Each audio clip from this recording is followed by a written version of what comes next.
Have you ever felt the weight of understanding what others seem not to perceive, as if life had revealed something to you that is still hidden from most? It's a strange feeling, as if the simple act of understanding were a silent curse, because seeing what lies behind appearances is liberating, but also lonely.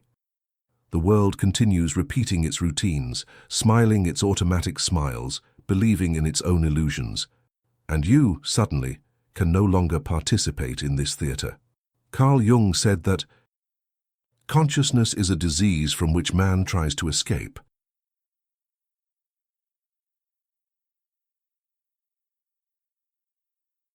And perhaps that's it. Understanding too much is a kind of fever, a burning clarity. You begin to see the invisible structures that underpin human behavior: fear disguised as morality, desire hidden beneath love, emptiness masked as purpose.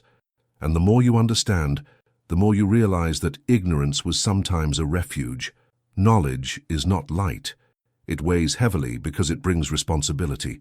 Once you understand, you can no longer pretend.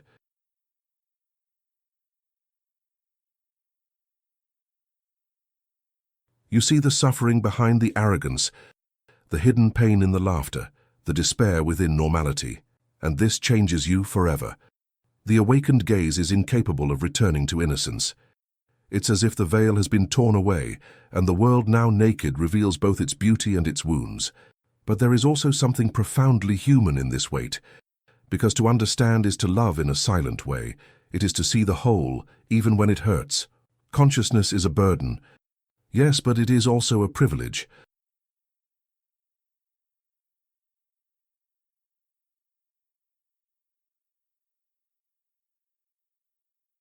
An invitation to live in a more real, more present, more awakened way. If this message resonates with you, check if you are already subscribed to the channel. Here we talk about what few have the courage to look at. Comment, "I feel the weight," if you too possess that quiet lucidity, and leave a like, so that this reflection can reach others who are awakening. Knowledge, when it's real, weighs in a way the body feels. It's not the weight of books, nor of ideas, but the weight of perception.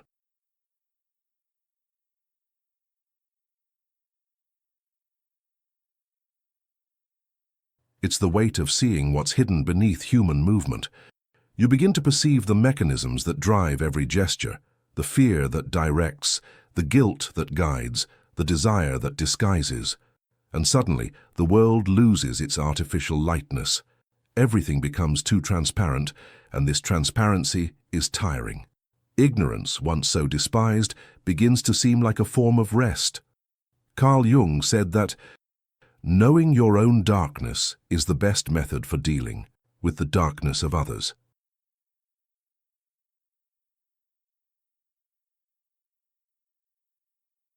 But the problem is that when you begin to see, there's no way to choose what to see. The gaze pierces everything. The lies, the masks, the unconscious motives, everything is revealed with an almost cruel clarity. It's like living without skin. Everything touches, everything hurts, everything echoes. True knowledge brings not only understanding, it brings empathy. You begin to feel the pain of others as if it were your own. Collective suffering reaches you, and you realize how sick the world is with itself.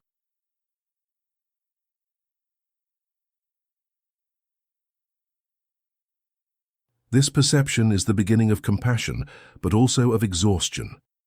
Because understanding is feeling, and feeling too much is what most wears down the spirit. There are days when you wish you could go back to being blind, not out of cowardice, but out of exhaustion.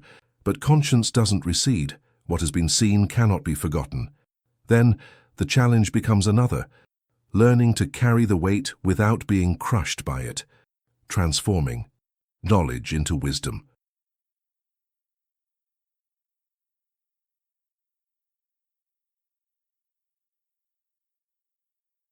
The difference between the two lies in acceptance. Knowledge observes, wisdom embraces, and perhaps that's what life expects of those who see too much. Not that they run away, nor that they hide, but that they learn to walk with clarity, even when the ground seems too heavy. There is a kind of loneliness that doesn't come from the absence of people, but from the excessive presence of consciousness. It is the loneliness of the lucid, the one who sees what others don't see, feels what others avoid,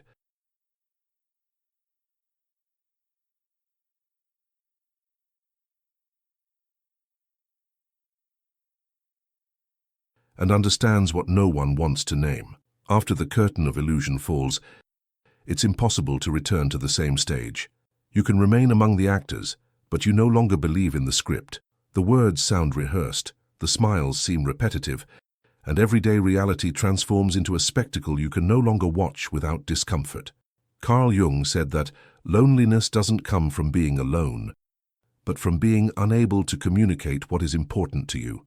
And that's exactly it.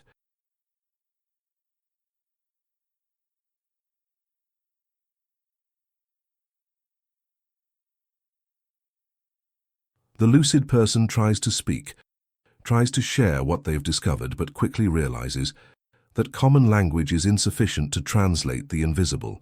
People listen, but they don't understand. They live within a code that no longer applies to you. The result is a natural distancing, not imposed but inevitable. At first, isolation hurts. You miss belonging, recognition, feeling connected. It's as if there's an invisible wall between you and the rest of the world. You watch people running, desiring, competing,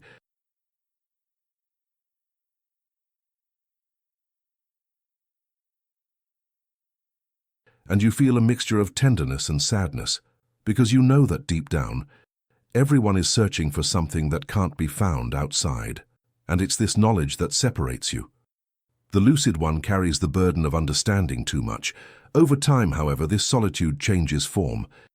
It ceases to be absence and becomes space, an inner space where thought deepens, where silence becomes a companion, and where the truth, once painful, becomes rest.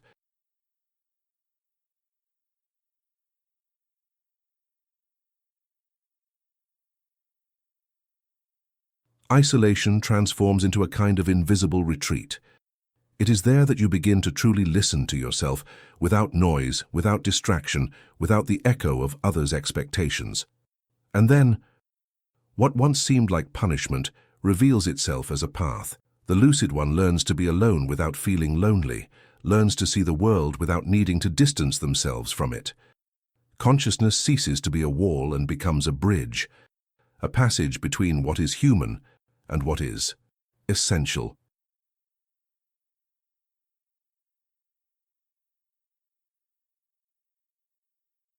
Seeing clearly is both a gift and a wound. When the gaze awakens, it doesn't choose what it sees. Everything is revealed, the beautiful and the grotesque, love and fear, light and shadow. The world, previously covered by veils of distraction, shows itself in its totality, grand and at the same time brutal. And it is in this contrast that the pain of lucidity resides, because understanding life is, inevitably, understanding suffering. Carl Jung said that no one becomes conscious without pain.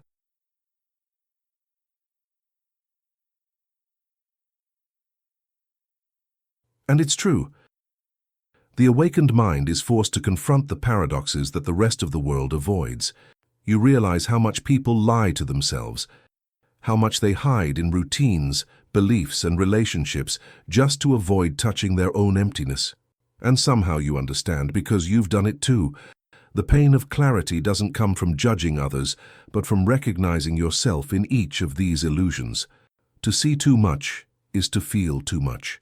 It's perceiving, micro-expressions,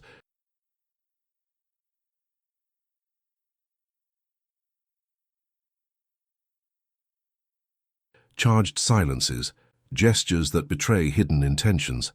It's hearing what isn't said, grasping the fear behind the anger and the sadness disguised as indifference.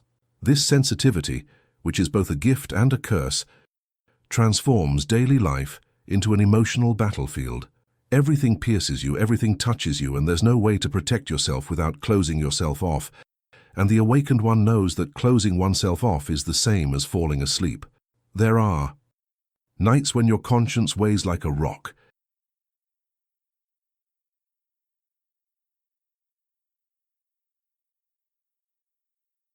You wonder if it's worth seeing so much, feeling so much, understanding so much.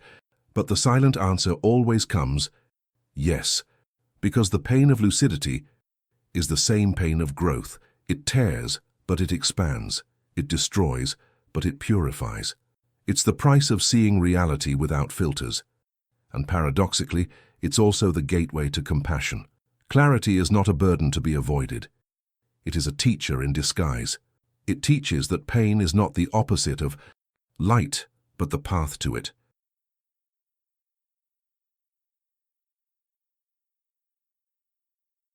Seeing too much hurts, but it is this pain that makes us human. If you understand this weight, if you also feel the impact of seeing what the world insists on ignoring, comment, I carry the weight. I want to know who else keeps looking even when it hurts. When you begin to understand too much, you inevitably start to see not only your own shadows, but also those of the world. The lucid mind becomes a mirror, and the cleaner its inner surface, the clearer the reflection of the collective unconscious becomes.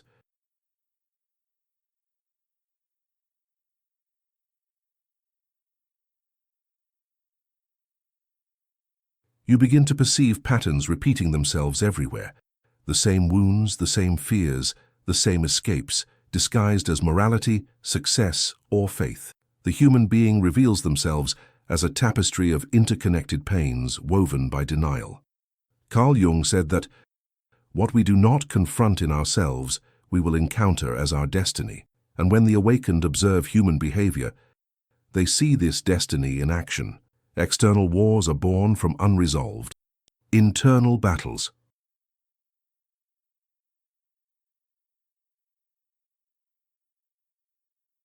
Hatred is born from fear, vanity from insecurity, control from the inability to trust. And the world continues trying to heal deep wounds with superficial remedies. Seeing this is like watching a play whose ending you already know, but cannot prevent from happening. The reflection of the collective shadow weighs heavily because empathy is inevitable. You see the pain in people, even when they smile. You perceive the anxiety disguised as productivity, the loneliness masked as independence.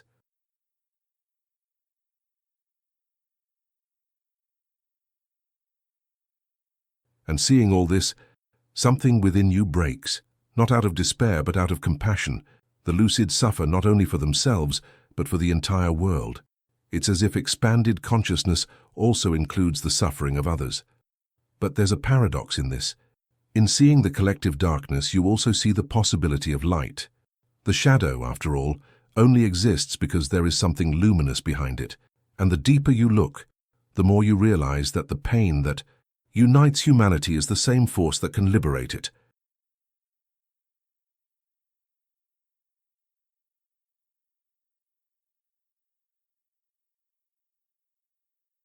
The desire to awaken. Being a mirror is dangerous.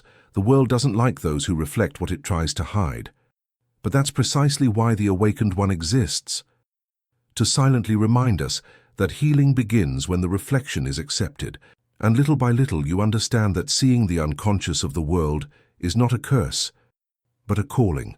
The calling to remain human amidst the chaos. The refusal to see is one of the most powerful forces shaping the world.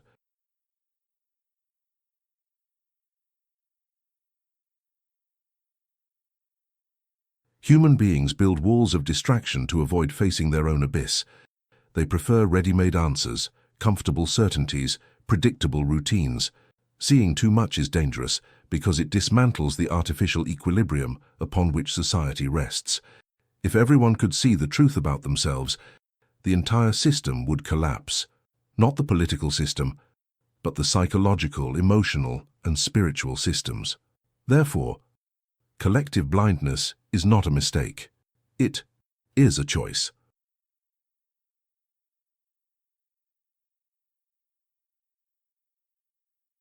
A form of protection. Carl Jung said that people do not become enlightened by imagining figures of light, but by making the darkness conscious. And it is precisely this awareness that most people fear. Because by looking inward, it would be necessary to admit how much of oneself is asleep. The anger projected onto others, the envy called justice, the fear disguised as morality. The world, for the most part, is not prepared for this mirror. Therefore, when someone begins to see, they become a threat.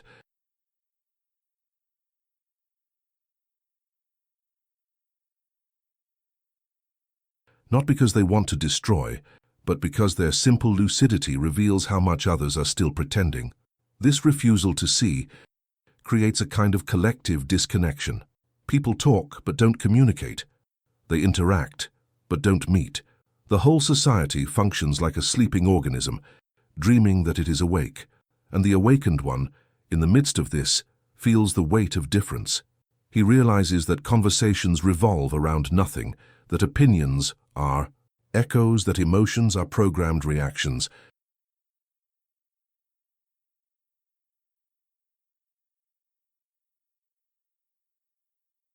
But paradoxically, understanding this refusal also generates compassion, because the awakened one understands that he himself has already lived within this sleep.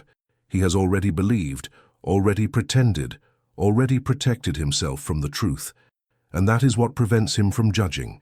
The lucid one learns that each person awakens in their own time, and that love, when it is real, knows how to wait.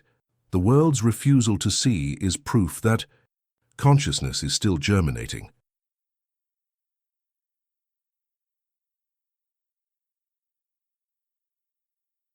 And perhaps the role of those who see is not to force awakening, but to keep the flame burning, so that when the collective slumber begins to break, there will be enough light for everyone to see.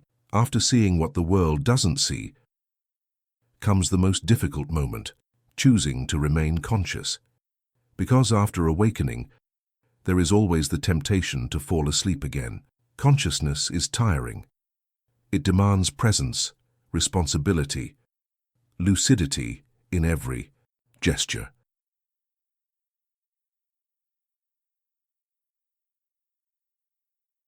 And there are days when this seems unbearable. The weight of knowledge is constant, the silence of difference is profound. The lucid person sometimes only wishes to rest, to pretend, to forget, to participate again in the illusion. But true awakening does not allow for regression. What has been seen cannot be erased. Carl Jung said that an enlightened mind brings light not only to the individual, but also to the darkness that surrounds him. And perhaps that is exactly what defines the awakened.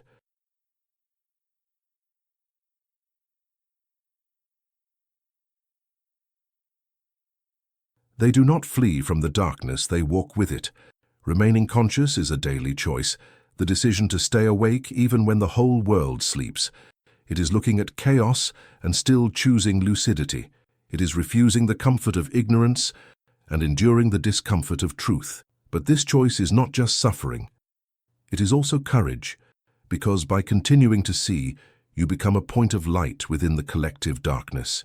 Even without realizing it, your silent presence inspires, calms, awakens.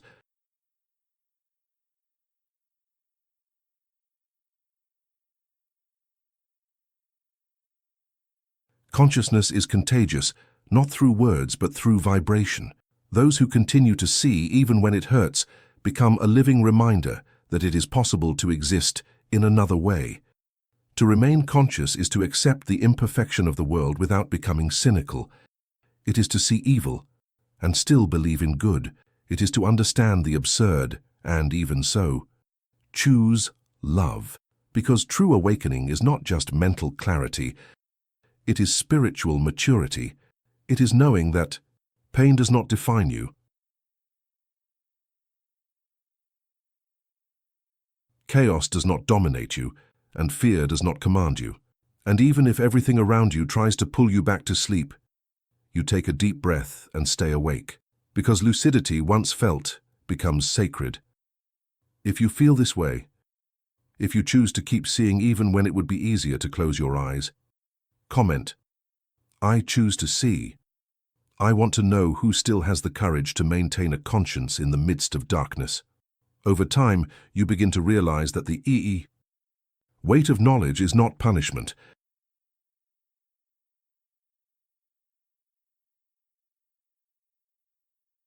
It is initiation. Everyone who awakens goes through a kind of silent rite, an inner journey that separates them from the ordinary world and leads them to their own essence. The pain, which once seemed an unbearable burden, reveals itself as a portal. The suffering of lucidity is the fire that burns away illusions and purifies the gaze. It is in the midst of this flame that consciousness matures. Carl Jung said that there is no birth of consciousness without pain.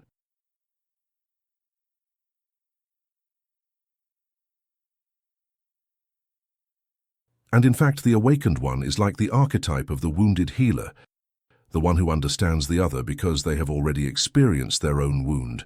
The weight of understanding too much forces you to delve into the depths of the soul, where there are no masks, where everything is raw and true, and there, among shadows and memories, you find what you have always sought, yourself.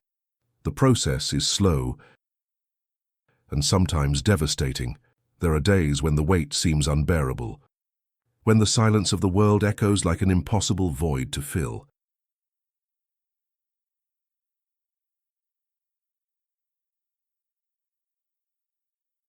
But it is precisely in this void that something new begins to be born. A silent strength, a faith that comes not from hope, but from experience. The awakened learn to trust the invisible, to lean on something that cannot be explained, only felt. The initiation into knowledge doesn't promise relief. It promises truth. It teaches you that pain and wisdom are inseparable, that every profound understanding comes with loss, that every time you understand something about life,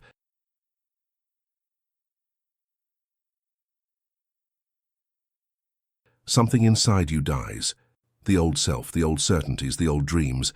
And it is in this constant dying that the new reveals itself. The weight, then, ceases to be an enemy and becomes a guide. It shows you where there is still resistance, where there is still fear, where there is still ego. And the more you accept this process, the lighter it becomes, because the burden only weighs you down while it is rejected. When embraced, it transforms into a path.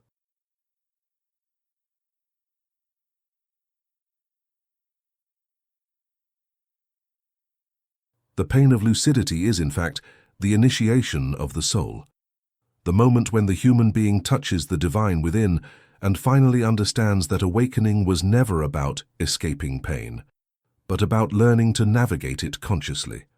After carrying the weight of lucidity for so long, something inside you begins to change.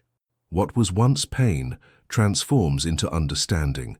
What was once loneliness transforms into presence. What was once a burden now reveals itself as a path.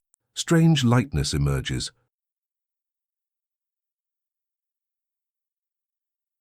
Not the superficial lightness of someone who ignores the world, but the lightness of someone who has already traversed it entirely and learned to remain at peace within it. It is the lightness of someone who no longer runs away. Carl Jung said that suffering ceases when it becomes understood, and that's exactly it. When you understand, pain ceases to be an enemy and becomes a teacher. Life, which once seemed harsh and chaotic, begins to reveal itself as a sacred process of soul maturation.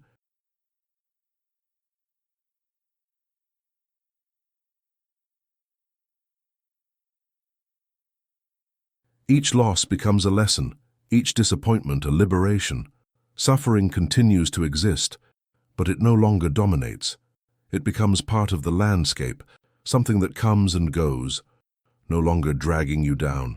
Lightness is born when you stop resisting, when you let the world be what it is without needing to mold it to your expectations. The lucid, mature person no longer tries to fix life. They simply live consciously. They don't demand that others awaken. They simply remain awake.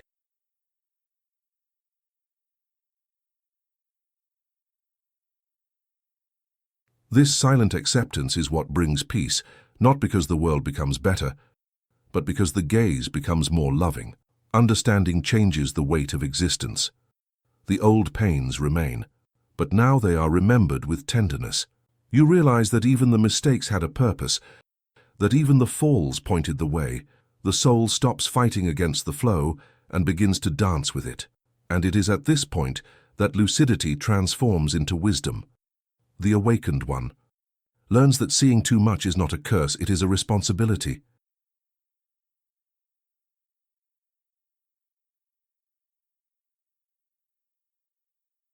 That feeling deeply is not weakness, it is strength. And that understanding is, in the end, a form of love. True lightness doesn't come from escaping life, but from finally understanding it and choosing to remain whole even after everything. After all, what remains is silence. Not an empty silence, but a full silence, the kind of stillness that is born when the mind finally stops fighting against reality. Awakening is not a state of permanent ecstasy.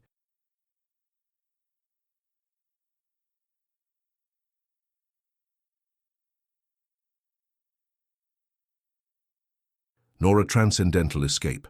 It is something simpler, deeper. It is being present in the midst of life, aware of all that it is, light and shadow, pain and beauty, chaos and harmony. It is looking at the world with serene eyes after having seen it from within.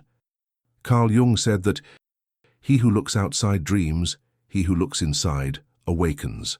Silent awakening is the point at which this phrase takes shape. You no longer need to prove anything nor correct anyone. What once irritated you now only teaches you.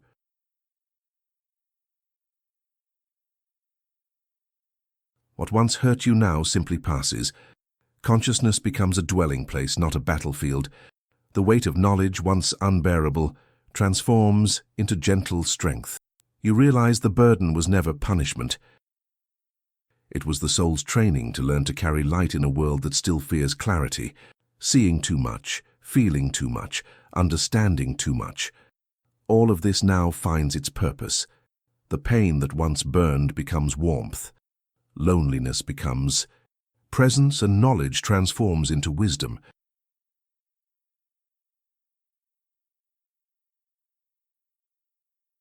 The awakened one is not someone who flees the world, but someone who can finally inhabit it without getting lost.